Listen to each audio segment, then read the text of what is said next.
దేశ రాజధాని, అధికారం కొలువైన నగరం, నిరంతరం సీసీ కెమెరాల నిఘా ఉండే ఢిల్లీ ఇప్పుడు కన్నీరు మున్నీరు అవుతోంది. మహిళలకు రక్షణ కల్పించడంలో అగ్రగామిగా ఉండాల్సిన నగరం ఇప్పుడు మిస్సింగ్ క్యాపిటల్గా మారుతోందా? గడిచిన కేవలం 15 రోజుల్లోనే ఏకంగా 807 మంది మిస్ అయ్యారంటే పరిస్థితి ఎంత భయానకంగా ఉందో మనం అర్థం చేసుకోవచ్చు. ప్రతిరోజు సగటున 50 మందికి పైగా మహిళలు అదృశ్యమవుతున్నారు. వీరంతా ఎక్కడికి వెళ్తున్నారు? ఈ దృశ్యాల వెనుక ఉన్న మాఫియా ఏంటి? ఢిల్లీని వణికిస్తున్న ఈ సంచలన విషయాలపై మీ వెన్నెల వినోదం స్పెషల్ స్టోరీ. దేశ రాజధానిలో మహిళల భద్రత మళ్లీ చర్చనీయాంశమైంది. ఇటీవల వెల్లడైన పోలీసు రికార్డుల ప్రకారం గత 15 రోజుల వ్యవధిలో ఢిల్లీలోని వివిధ ప్రాంతాల నుంచి 807 మంది మహిళలు, బాలికలు మాత్రమే కాదు మగవారు కూడా మిస్ అయ్యారు. వీరిలో 509 మంది మహిళలు, మైనర్లు, 298 మంది మగవారు ఉన్నారు. 15 ఏళ్లలోపు మైనర్లు సుమారు 18%, 15 నుంచి 25 ఏళ్ల అమ్మాయిలు 45%, 25 నుంచి 45 ఏళ్ల మహిళలు 27% ఉన్నారు.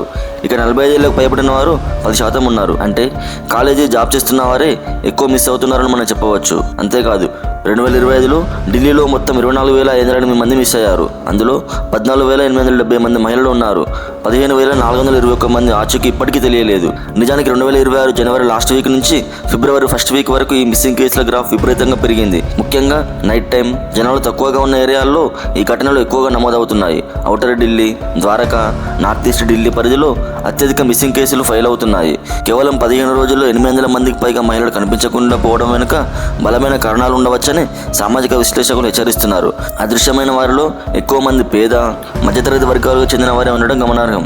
ఉద్యోగాల పేరుతో మెరుగైన జీతం ఇస్తామని నమ్మించి ఇతర రాష్ట్రాలకు వీరిని తరలిస్తున్న ముఠాల హస్తం ఉన్నట్లు అనుమానాలు వ్యక్తమవుతున్నాయి. అంతేకాదు యువతుల విషయంలో సోషల్ మీడియాలో పరిచయమైన వ్యక్తులు వారిని ట్రాప్ చేసి తీసుకువెళ్తున్న ఘటనలు ఉన్నాయి. అయితే ఢిల్లీలోని కొన్ని కాలనీల్లో స్ట్రీట్ లైట్స్ లేకపోవడం, సీసీ కెమెరాలు పనిచేయకపోవడం నేరగాళ్లకు వరంగా మారుతోంది. పోలీసులు రాత్రి పగలు శ్రమిస్తున్నప్పటికీ అదృశ్యమైన వారిని వెతికి పట్టుకోవడం సవాలుగా మారింది.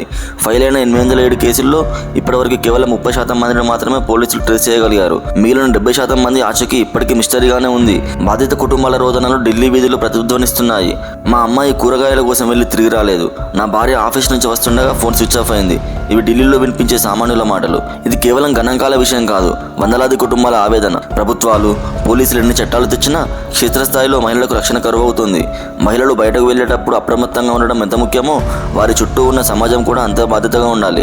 ఈ 807 మంది తిరిగి క్షేమంగా తమ ఇళ్లకు చేరుకోవాలని మనం కోరుకుందాం. ఈ వీడియో మీకు నచ్చితే లైక్ చేసి కామెంట్ చేయండి. సబ్స్క్రైబ్ చేయడం మర్చిపోకండి.